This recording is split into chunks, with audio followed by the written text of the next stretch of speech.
De Fourier, on est parti, donc on se prend une petite fonction f qui est 2pi périodique, telle que f de x est égal à l'identité si x appartient à moins pi et est égal à 0 si x est égal à pi. Donc on va traiter ces trois questions, on va déterminer l'expression de la série de Fourier de f, on va étudier ces types de convergence et ensuite on calculera les deux sommes. Mais avant toute chose, je vous recommande très fortement de toujours faire un dessin de votre petite fonction f, histoire de voir votre objet mathématique, voir si elle est paire, impaire, si elle est continue, si elle est égale à sa symétrisation, bref, plein de choses extrêmement importantes pour le bon traitement de notre exercice. Donc on va se prendre des points, des multiples de pi, et on va dessiner f. Donc on va se prendre pi, 2pi, 3pi. Donc je vous conseille aussi toujours de dessiner plusieurs périodes, histoire de voir vraiment si c'est pair, impair, etc., etc.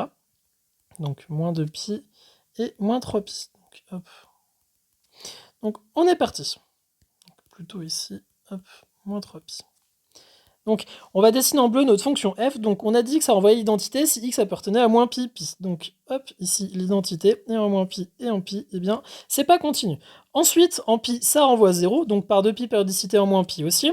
Ensuite, ça va renvoyer l'identité par 2pi périodicité encore ici. Ici, ça renvoie 0.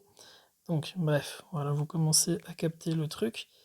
Et ça renvoie 0 ici. Voilà, donc ça, c'est le graphe de f. Et on l'écrit en bleu parce que notre fonction f est la fonction bleue. Et maintenant, on va dessiner sa symétrisation. Donc, pour rappel, partout où la fonction f est continue, f est égal à sa symétrisation. Donc, on ne va pas repasser tous les traits bleus en traits rouges parce que sinon on ne va plus rien voir. Par contre, on va faire les points de symétrisation au point de discontinuité. Donc, il y a de la discontinuité en moins pi et en pi. Donc, en moins pi et en pi, on prend les points de discontinuité, ici, enfin les images des discontinuités, voilà. Et on va tracer le point qui se trouve exactement au milieu de ces deux points-là. Ça, c'est la symétrisation. Donc on trace le milieu. Et hop, le milieu se trouve juste ici. Et hop, là, le point bleu et le point rouge sont au même endroit. Donc on va pouvoir en déduire sur quelque chose sur f. Voilà. Donc partout où il y a de la discontinuité, on trace notre symétrisation. Et donc ici, on en déduit une chose. Que f est égal à sa symétrisation qu'on va noter f tilde. Voilà, partout dans l'exercice, f tilde sera égal à sa symétrisation, et d'ailleurs dans toutes les vidéos. Donc f est égal à f tilde, et ensuite, on peut voir graphiquement que notre fonction bleue, donc notre fonction f, est une fonction impaire, c'est-à-dire que vous faites une symétrie centrale à l'axe des origines, et puis en fait, vous voyez que tout ici va très bien se passer. Donc cette barre-là va venir exactement s'épouser avec cette barre-là, cette barre-là va exactement venir s'épouser avec celle-là, et celle-là, hop, avec celle-là. Donc voilà, vous regardez l'imparité de la fonction, et hop, elle est vérifiée. Donc on en déduit que f est une fonction impaire, et ça va être très intéressant pour le calcul de l'expression de la série de Fourier. Donc, donner l'expression de la série de Fourier f, on est parti. Tac. Donc, on va se faire un petit peu d'espace. On a dit que f était impair, donc hop, f impair. Enfin, on dit que f est impair, mais on dit surtout que f est presque impair, voilà, parce que ici il va nous manquer certains points, vu qu'il y a des valeurs en discontinuité. Donc quand on dit une fonction qui est presque impaire, c'est qu'elle est paire, sauf pour un certain nombre fini de points, où là, on sait pas trop. Et voilà. En fait, là, elle est même paire partout, parce que même au point de discontinuité, c'est la parité est vérifiée. Donc f impair, ça implique que pour tout cas positif, tous nos coefficients des AK de f vont être égaux à 0. Donc, pour rappel, on rappelle l'expression de notre série de Fourier de f, c'est Sn de f de x va être égal donc à A0 de f, plus la somme infinie des k partant de 1 à l'infini, donc des AK de f cosinus de kx plus bk de f sinus de kx. Voilà, donc là, petit k et petit x. Voilà, donc on détermine maintenant les coefficients AK et BK. Donc f impair, tous les AK sont nuls. Et maintenant, on va calculer BK. Donc on rappelle l'expression de BK de f. Ce truc-là, c'est égal à 1 sur pi fois l'intégrale de moins pi à pi des f de t sinus kt dt. Voilà. Donc ici, pour alléger les calculs, ce que je vous propose, c'est qu'on écrive le 1 sur pi, et bien de l'autre côté, on calcule les coefficients b, k, pi. Enfin, pi, b, k, f.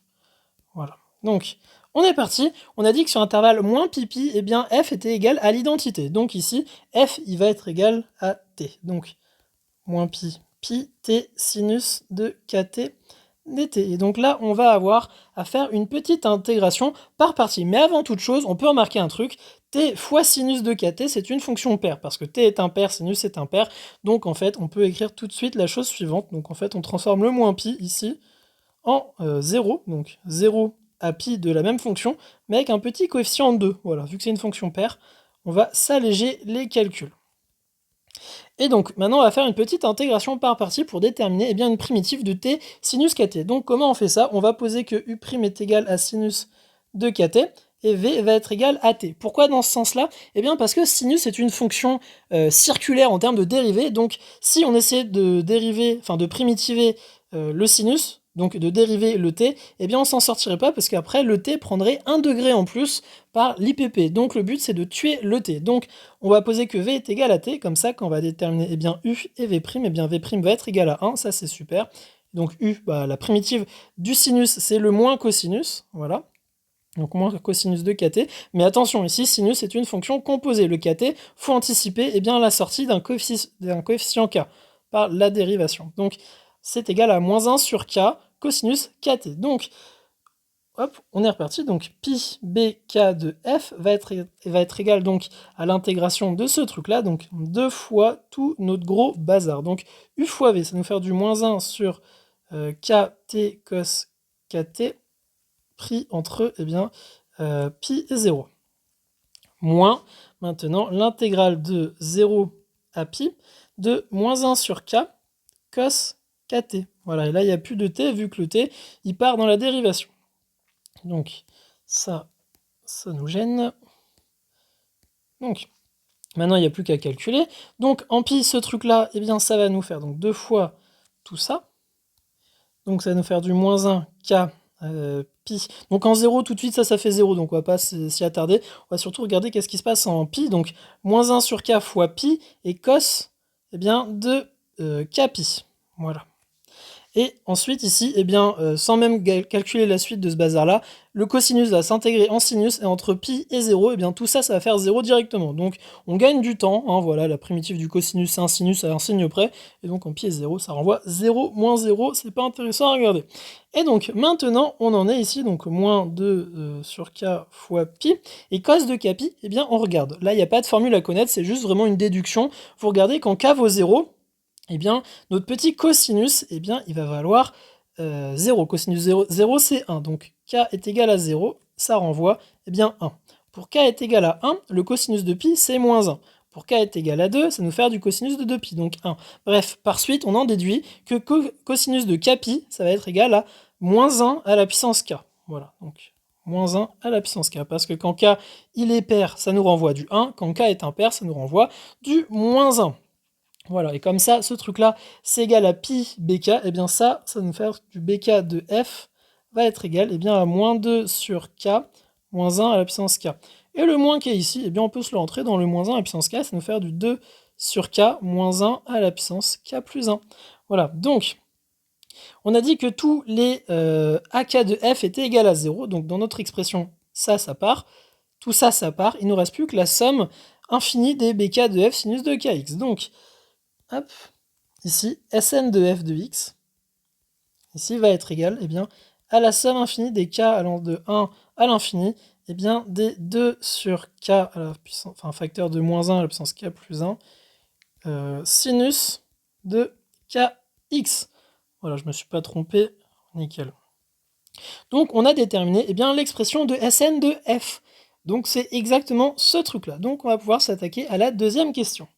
Donc donner ces types de convergence, et là c'est très intéressant. On est parti, donc on va devoir regarder plein de choses. Donc on va retourner sur notre petit graphique, et on a dit que f était égal à f tilde, donc à sa symétrisation. Voilà, ici on voit que f n'est pas continu, donc tout ça, on va pouvoir regarder plein de choses. Et aussi, f est continue par morceau, et elle est de pi périodique. Donc déjà ça par construction, c'est pas compliqué. Donc f appartient aux fonctions continues de pi périodique par morceau, et en plus, donc f est égal à sa symétrisation, donc f est égal à f tilde. Donc ici, f appartient aux fonctions continues par morceau de pi périodique, voilà, d'étoiles. Étoiles, on dit que c'est toutes les fonctions qui respectent la propriété être égale à sa symétrisation. Voilà. Ensuite, on va regarder si f appartient à C1 par morceau de R. Ça peut être intéressant. Donc, on va déterminer ça. Donc, une fonction qui est continue par morceau et qui est, enfin, une fonction C1 par morceau, eh bien, c'est une fonction qui est, donc, f est C1 sur l'intervalle ouvert, là où elle est définie en fait, ici en moins pi et en pi, enfin sur l'intervalle ouvert moins pi pi, notre fonction est tout à fait C1, vu que sa dérivée, eh bien, c'est la fonction constante en 1, et donc elle est continue. Donc f est C1 sur, eh bien, intervalle ouvert moins pi pi, car, eh bien, f' de x c'est égal à 1, c'est 0 sur R, ce truc-là, voilà. Ensuite, f est continue par morceau, mais en fait, quand on dit qu'une fonction est C1 par morceau, eh bien, ça veut dire que f évalué, donc f' évalué au point ici moins pi, donc on va regarder, on va y aller tranquillement parce que ça c'est vraiment important à comprendre.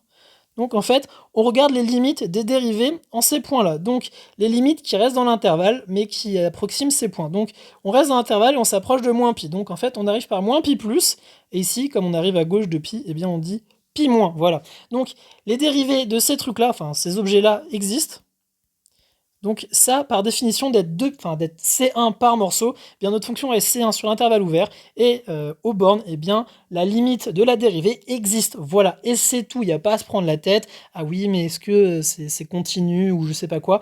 Ici, attention, on ne parle pas de C1, on parle de C1 par morceau. Ce n'est pas la même définition qu'une fonction C1 sur R. Donc voilà, ça c'est important à comprendre. C'est pas la même définition, donc ne vous torturez pas l'esprit avec ça. Donc ça nous dit quoi, ces deux trucs-là? Ça nous dit que f, eh bien, hop, on va se faire une flèche plus grande, f appartient aux fonctions C1 par morceau sur l'intervalle, eh bien, moins pi, pi. Voilà, c'est là que ça peut être troublant, parce qu'ici, on dit que C1 est continu, enfin, f est C1 sur moins pi, pi. Ça peut être troublant, mais non, on ne dit pas ça, on dit que f est C1 par morceau. Donc, on peut prendre l'intervalle, enfin, on peut prendre le point moins pi et pi, parce que ça, c'est une définition, ce n'est pas du tout la même chose que d'être C1, voilà.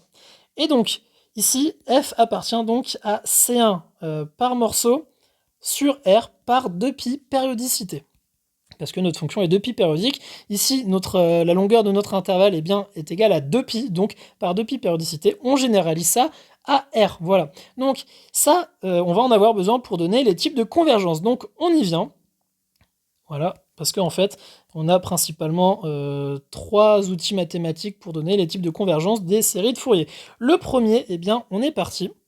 Ça va être de regarder si notre série de fonctions converge vers f dans norme 2. En norme 2, pourquoi on regarde ça? Eh bien, parce que ça va nous être utile pour l'égalité de Parseval. Donc, f ici appartient eh bien, à c 2pi par morceau. Donc, ici, par Parseval, en fait, on va avoir que Sn de f converge vers f dans la norme 2. Voilà, donc ça, i.e, donc c'est-à-dire que eh bien, la norme de Sn de f moins f, ce truc-là en norme 2 tend vers 0. Donc ça, c'est pas une norme dont on a l'habitude avec les séries de fonctions, c'est pas une norme, enfin une convergence, enfin ouais, c'est pas une convergence dont on a l'habitude, parce qu'ici, c'est pas converge uniformément, converge simplement, converge normalement, mais c'est une convergence en norme 2 qui va être utile. Ça, tout ça, c'est Parseval. Voilà, ça Parseval, on va en avoir besoin. Donc en fait, Parseval, c'est plutôt l'égalité de Parseval qu'on va en déduire. Donc on a la convergence L2, première convergence. Maintenant, on va regarder la deuxième. On va regarder eh bien, la convergence simple. Donc F ici est C1 par morceau, donc C1 par morceau sur R. Donc, hop, ça nous dit que d'après le théorème de Dirichlet 2, donc le théorème de Dirichlet, sa deuxième version, parce qu'il y en a deux, Dirichlet 2, eh bien, ça nous dit que f, eh bien, donc Sn de f, converge simplement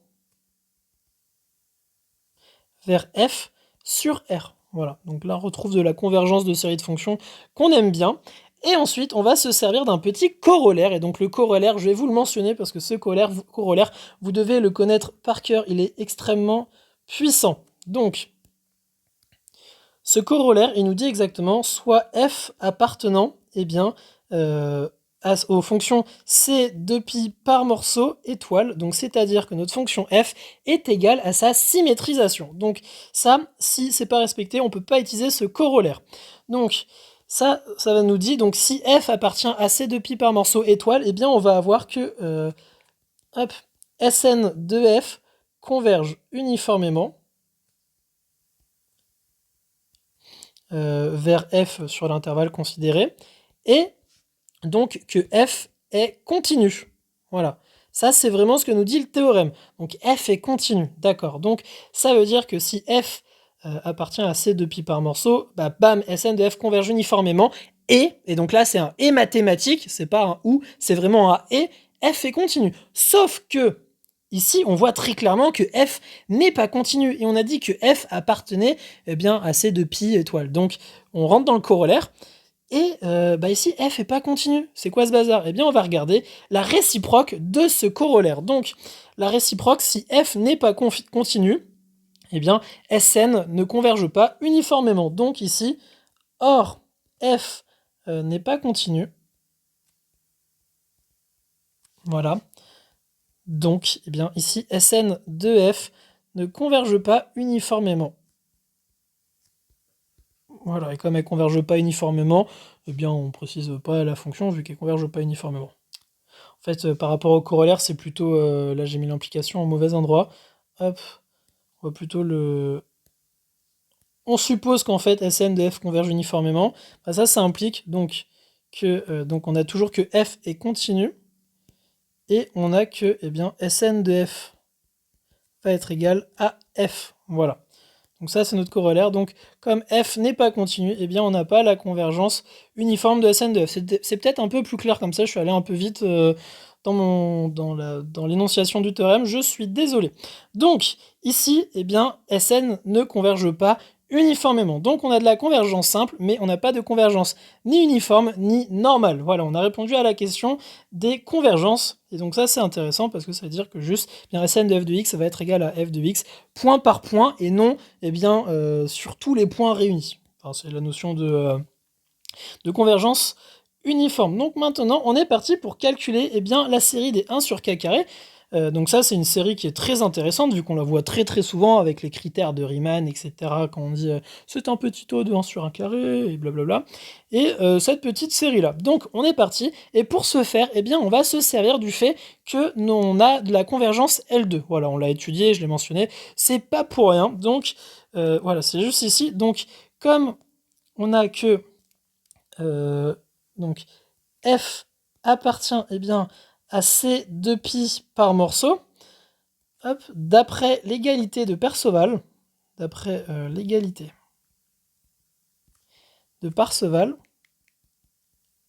donc là on va regarder ensemble pourquoi on pense à l'égalité de Parseval. On a donc eh bien, que f, donc c'est plutôt la valeur absolue de A0 de f au carré plus, donc on va avoir besoin d'espace parce que c'est quand même une grosse égalité, mais pas très compliqué, vous allez voir, plus la série des k ln de 1 à l'infini des b, donc a, k, f en valeur absolue au carré divisé par 2, plus la même somme infinie de k ln de 1 à l'infini des b, k de f en norme, enfin en valeur absolue au carré divisé par 2 est égal à 1 sur 2pi, l'intégrale de moins pi à pi des f de t en valeur absolue au carré dt. Donc en fait, vous voyez, c'est pas compliqué, vous mettez tout en valeur absolue au carré et vous avez votre égalité. Pourquoi on pense à ça? Eh bien, parce que, en fait, ici, notre coefficient bk de f, il va être élevé au carré. Et donc, en fait, on rappelle que bk de f, on avait trouvé bk de f. On avait dit que c'était 2 sur k, moins 1 à la puissance k plus 1. Voilà. Donc, bk de f au carré, bon bah le moins 1 il part, mais c'est pas vraiment ça qui nous met la puce à l'oreille, c'est surtout le k va se prendre un carré, donc on va se retrouver avec du k carré, exactement ce qu'on a ici. Donc c'est pour ça qu'on pense à l'égalité de Parseval. Dès que vous avez du carré au dénominateur, et bien ça, tout de suite dans votre esprit, tac, ça vous fait penser eh bien, à l'égalité de Parseval. Donc on est parti, on va remplacer, donc bk de f c'est ce truc-là, et on avait dit que ak de f, pour tout cas positif, eh bien ce truc-là était 0 parce que notre fonction f était impaire. Donc ce truc-là, ça fait 0. Ce truc-là, ça fait 0. On est parti pour juste regarder cette partie-là. Donc, ça va nous faire la série des k allant de 1 à l'infini. Bk de f, on calcule en valeur absolue, ça part, et il va nous rester, donc ça c'est tout le temps positif, au carré, ça va nous faire du 4 sur k au carré, avec un petit facteur 2 qu'on va sortir devant, ou même qu'on va tout de suite diviser par 4, donc ça va nous faire du 2. Donc 2 sur k carré, ça va nous faire, en somme, ça va nous faire 1 sur 2pi, l'intégrale de moins pi à pi de f. F, c'est notre fonction identité, donc elle est positive élevée au carré. Ça va nous faire du t carré dt. Or, ici, tout de suite, t carré, c'est une fonction qui est paire. Ici, on a un intervalle symétrique. Donc ce truc-là, on peut dire que c'est 1 sur 2pi, 2 fois 0 à pi dt carré dt. J'ai fait une super vidéo qui parle des parités et imparités dans les calculs d'intégrale. Si vous comprenez pas encore ça, je vous invite à aller la regarder. C'est un truc très basique en maths, mais très rapide, enfin très utile pour faire des calculs rapides. Et donc, ça nous fait du 1 sur pi. Ici, quand on primitive le t carré, ça nous fait du 1 sur t cube. Et tout de suite, on évalue un pi, donc 1 tiers de pi carré. Voilà. Et le 0, tac, ça part.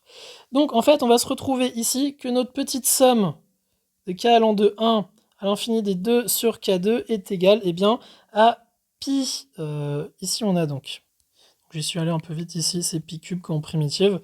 Donc ça va nous faire une simplification en pi. On va se retrouver avec du 1 tiers de pi carré. Voilà. Et donc le 2, nous ce qu'on veut c'est du 1 sur k2. Donc en fait le 2, on va le passer de l'autre côté. Donc ici on obtient que la somme des 1 sur k carré est égale à pi carré sur 6. Voilà, donc ça, c'est un calcul intéressant. Et maintenant, le deuxième, il va aller plutôt rapidement parce que, en fait, quand on regarde la série des 1 sur 2k plus 1 au carré, ça nous fait encore penser à Parseval. Sauf que, on a déjà fait un calcul très intéressant sur Parseval. On a trouvé que la série des 1 sur k2 est égale à pi carré sur 6.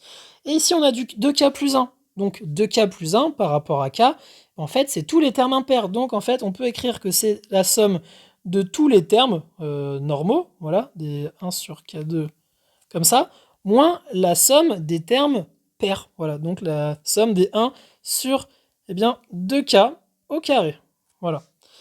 Parce que nous, ce qu'on veut, c'est la somme des impairs. Donc, on soustrait la somme des nombres normaux avec la somme des impairs. Et donc, on a dit que les nombres, entre guillemets, pairs et impairs, ça nous valait du pi carré sur 6. Ici, le carré, on va pouvoir se le sortir, donc ça va nous faire la somme des 1 sur 4 k carré, sauf qu'en fait, le 4, ici, on va pouvoir se le passer devant, donc ça va nous faire du 1 quart de la somme des 1 sur k2. Voilà, et on a dit que 1 sur k2, c'était exactement égal à pi carré sur 6, donc on va se retrouver avec du moins 1 quart de pi carré sur 6. Voilà, donc ça on calcule, pi carré sur 6 moins pi carré sur 24, et donc, ce truc-là, on va pouvoir tout mettre au même dénominateur, donc on multiplie par 3. 3 pi carré sur 6 moins pi carré, et ça va nous faire du 24. Oula, par 3, pardon. Non, par 4 plutôt. Voilà, donc 24, ça nous fait du 3 pi carré sur 24, et ça nous fait du pi carré sur 8. Donc en fait, la somme des impairs au carré, donc 1 sur 2k plus 1 au carré est exactement égal à pi carré sur 8. Voilà. J'espère que cette vidéo vous a plu, et si c'est le cas, n'hésitez pas à liker et à me le faire savoir si vous voulez en commentant, mais likez-moi cette vidéo parce que pour moi, ça me permet de voir si mon travail vous aide, donc n'hésitez pas. Et sur ce, on se dit à une prochaine pour d'autres vidéos sur les séries de Fourier. Salut tout le monde!